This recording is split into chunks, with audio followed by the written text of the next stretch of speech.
Salut les turfeuses, salut les turfeurs, bienvenue pour un nouveau pronostic de Benoît Requin. Merci pour vos likes, pour vos commentaires. N'hésitez pas à vous abonner pour recevoir tous mes pronostics tous les jours. Et pour accéder à tous mes tickets pour la course du Quintet, vous avez deux moyens, par mon site internet benoîtrequin.fr ou par le bouton rejoindre. Ok, place au pronostic du Quintet du mardi 2 mars, direction Chantilly pour le prix de l'allée des philosophes. Plat, 1300 mètres, 16 partants, réunion 1, course 1, indice de confiance, 1 sur 5.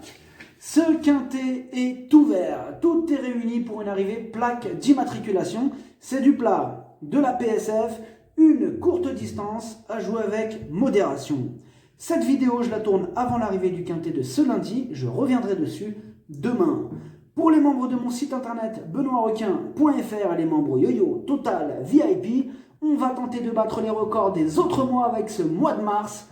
Depuis le mois d'octobre, on a atteint la somme de 81 953 €. Vous avez deux moyens pour récupérer mes tickets pour la course du Quintet, par mon site internet benoîtrequin.fr ou par le niveau Yo-Yo Total VIP en passant par le bouton rejoindre. Ok, c'est parti, on commence le pronostic et on commence avec le numéro 1, Dark American. Il est confirmé à ce niveau, il a hérité d'un bon numéro. Même en devant porter le plus gros poids de la course, il va en faire souffrir plus d'un sur sa route. On écoute Vincent Sartori. Dark American est resté très bien et il retrouve ici son jockey fétiche. La dernière fois, il s'était retrouvé un peu loin dans le parcours, puis avait fort bien conclu. Il a hérité d'un bon numéro de corde et devrait à nouveau jouer un premier rôle.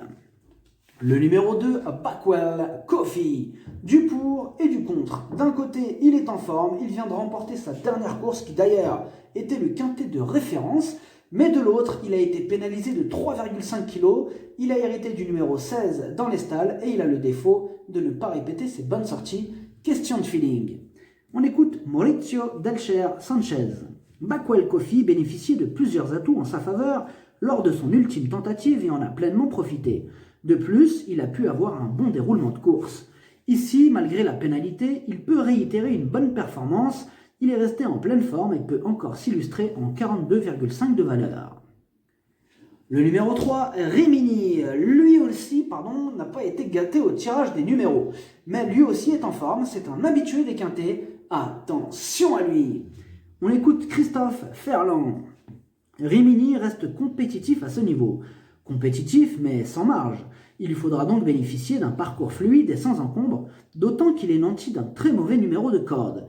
Si tel est le cas, sa place est dans la bonne combinaison. J'espère même le voir jouer la victoire si tout se passe pour le mieux. Le numéro 4, Baracatl. Il reste sur 4 échecs consécutifs. Bon, du coup, il a été délesté d'1,5 kg. Il va tenter d'en profiter pour remettre les pendules à l'heure. On écoute Marinos Kyriakidis. Baracatl s'est retrouvé en épaisseur, le nez au vent, lors de son ultime prestation. De plus, il portait une montagne de poids et n'a pu changer de vitesse dans la ligne droite. Il mérite d'être revu là-dessus. Le numéro 5, Bailey's Blues. Il est archi régulier, confirmé à ce niveau. Il a hérité d'un bon numéro et sera piloté par Stéphane Pasquier. Il s'annonce redoutable. On écoute Mademoiselle Anne-Sophie Crombass. Bailey's Blues vient de bien se comporter sur le parcours alors que j'avais un doute sur son aptitude à la PSF. Il devrait bien faire une nouvelle fois, même si son objectif est plutôt fin mars à Fontainebleau dans un événement sur 1200 mètres. C'est un vrai nageur et la ligne droite, c'est son sport. Le numéro 6, Excalibur. Il effectue sa course de rentrée. Jusqu'à présent, il a toujours échoué sur la PSF. Il y a quelques doutes qui planent sur sa candidature. On écoute Maurizio Delcher Sanchez. Excalibur a très bien couru dans un Quintet d'Auvillé au cours de l'été, mais ce jour-là, il a eu une course dure. Actuellement, je le trouve en forme et il a bien évolué physiquement. Face aux aînés, je ne sais pas s'il pourra s'illustrer d'emblée, mais je vous conseille de le suivre. Le numéro 7, Red Torch, lui aussi effectue une course de rentrée, mais il est en plein dans sa catégorie. Il est performant sur PSF, c'est une surprise possible. On écoute Henri-Alex Pantal. Red Torch va effectuer sa rentrée. Bien que performant dans les courses à conditions provinciales, le handicapeur a revu sa situation à la baisse. Désormais, on peut tenter de revenir dans les gros handicaps. Maintenant, cela reste une course de rentrée. Le numéro 8, Trois-Îlets. Ses 2 dernières sorties sont excellentes. En 5 fois sur ce tracé, il a terminé 5 fois à l'arrivée. Confirmation en vue. On écoute Vaclav Lucas. Trois-Îlets a été castré l'été dernier et a repris peu à peu la forme. Je le trouve bien actuellement, combatif. Il n'a pas de marge en valeur 39 de valeur. Il aime beaucoup le tracé de Chantilly et Marie Vélon s'entend très bien avec lui. Il peut parfois tirer, mais avec elle, il se montre très détendu, ce qui est indispensable. Le numéro 9, Moubaleg. En 9 courses, 3 fois à l'arrivée. On ne sait jamais sur quel pied danser avec lui, et comme d'habitude avec Moubaleg, ce sera tout ou rien. On écoute Jean-Vincent Tout. Moubaleg vient de mettre à profit un engagement favorable pour renouer avec le succès. Précédemment, il avait mieux couru que ne l'indique le résultat dans un quintet. Il va se présenter en belles conditions. Il est selon moi compétitif en la valeur qui est la sienne. Une course rythmée l'aiderait dans sa tâche. Le numéro 10, Grey Way, il a toujours échoué à ce niveau de compétition. Alors dans ces conditions, le doute est permis. On écoute Jean-Michel Lefebvre. Grey Way n'a pas démérité en dernier lieu. Précédemment, il avait été bon 3e. Le cheval va se présenter en belles conditions au départ de cette épreuve. Avec l'âge, on le fait désormais attendre dans le parcours. À l'issue d'un bon déroulement de course, il a tout à fait les moyens de bien faire. Le numéro 11, Koutsounakos. C'est au niveau inférieur qu'il arrive à se mettre en valeur.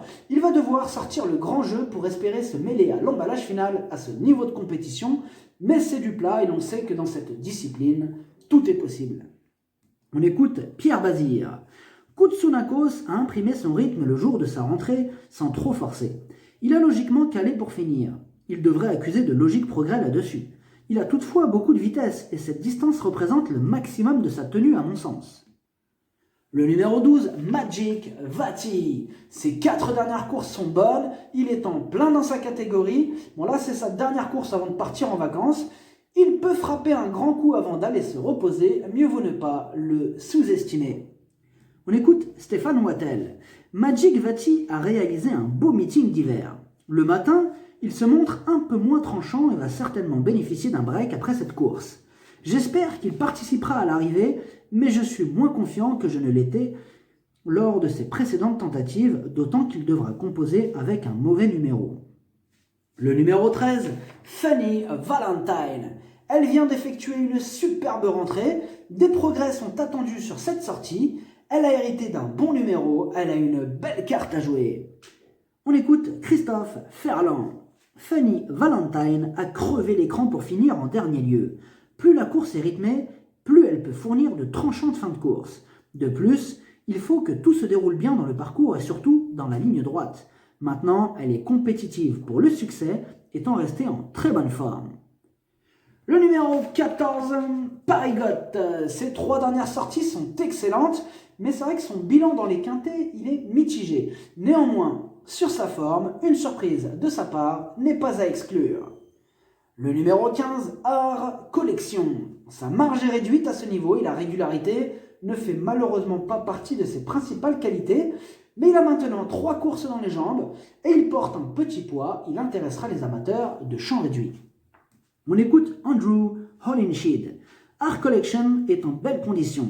Il est souvent pris de vitesse en partant et les 2 dernières fois son numéro tout en dehors lui a compliqué la tâche.